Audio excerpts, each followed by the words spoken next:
Muito bem, meus queridos alunos, aqui a gente vai resolver essa questão aqui prometida na aula anterior. Muito bem.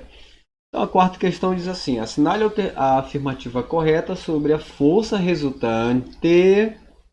Lembra? Agora há pouco você assistiu uma aula chamada de força resultante. Eu defini lá o que é força resultante. O que é força resultante? Definição: é a soma de todas as forças. Tudo bem? E aí, pela nossa segunda lei de Newton, força resultante é massa vezes a aceleração. Tá certo? Sabendo que a aceleração é vamos lá de novo, a aceleração é variação da velocidade dividido pela variação do tempo. Tudo bem? Vamos lá, então assinale a afirmativa correta sobre força resultante, a soma de todas as forças, sobre um objeto. Letra A, pessoal. Para se manter o objeto em movimento, olha lá, para se manter um objeto em movimento, é necessário que a resultante das forças, sobre ele quem? O objeto, certo? Será que é necessário? Não, né? Não é necessário, tá?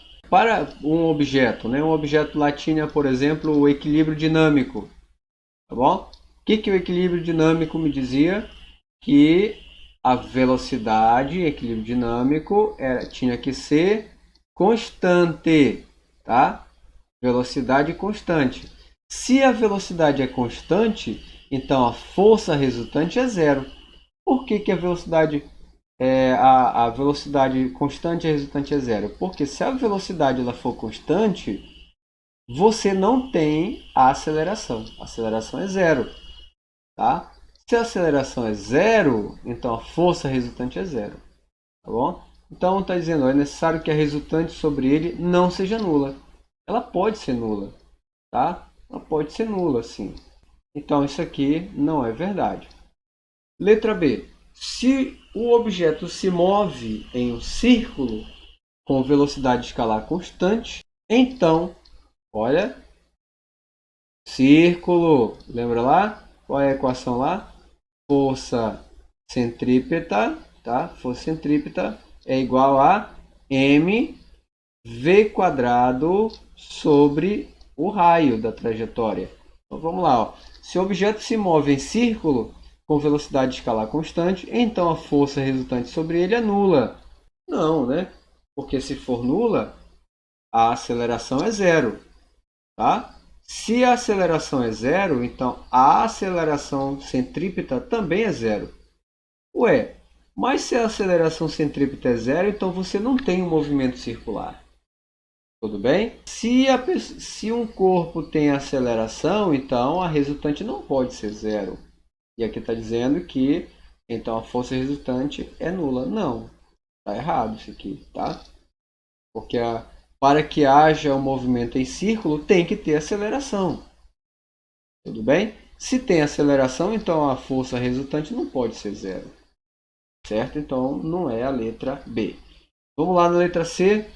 Se o objeto está em queda livre, isso nós vimos lá no início, na aula, na aula sobre queda livre. Nós vimos lá, eu dei um exemplo, né? Olha lá, se um corpo está em queda livre, a resultante das forças é nula. Não, não, claro que não. Tá? Por que a força resultante sobre ele é nula? Está dizendo aqui que é nula, né? Em queda livre, o que eu avisei? O que nós tínhamos lá em queda livre, né? Nós tínhamos lá uma montanha aqui, tá? E aqui tinha uma pessoa, tá? Uma pessoa aqui na montanha. Ela corria e a gente percebia, né? Nós vimos lá que a distância entre as imagens ela aumenta. Se ela aumenta é porque há uma aceleração. Se há aceleração, então a resultante não é nula. É aí que está a jogada, tá bom? Veja, ó, em queda livre, por que em queda livre aumenta a distância entre os corpos? Porque há aceleração. Tudo bem? Então, se há aceleração, então a resultante não pode ser nula.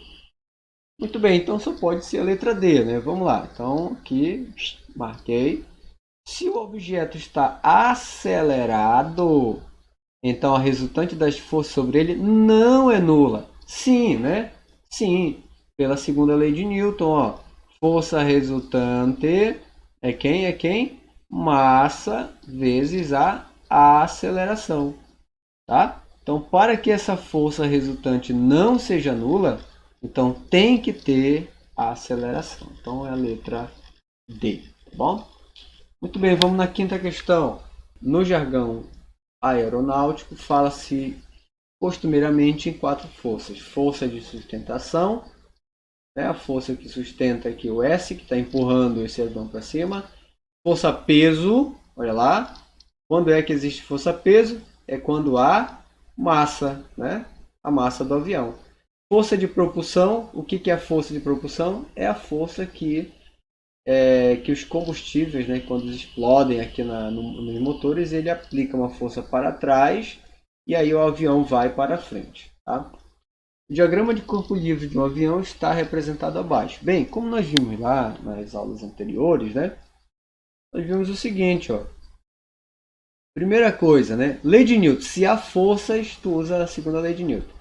Somatório da força resultante tem que ser igual a massa vezes a aceleração. Só que está dizendo aqui uma palavrinha, ó, nivelando com velocidade constante. Se a velocidade é constante, a força resultante ela vai ser nula. Tudo bem? Isso aqui é zero. Como assim força resultante nula, pessoal? Você vai fazer assim, ó. Olha só. Então quer dizer que eu tenho que somar as forças e igualar a zero, certo? Então, na horizontal eu tenho duas, ó. Então vai ser quem? Vai ser o E, né? Vai ser o E mais quem? Mais quem que está na horizontal? Mais FA. Mais FA, tá? Isso daqui tem que ser igual a zero, tá bom? Por quê? Porque a força resultante é igual a zero. Por que igual a zero? Porque está dizendo que a velocidade ela é constante. Então, quando tu somar, vai dar zero, tá certo? E agora? E agora na vertical? Olha lá na vertical, tenho duas, ó. De novo, eu vou somar aqui, ó.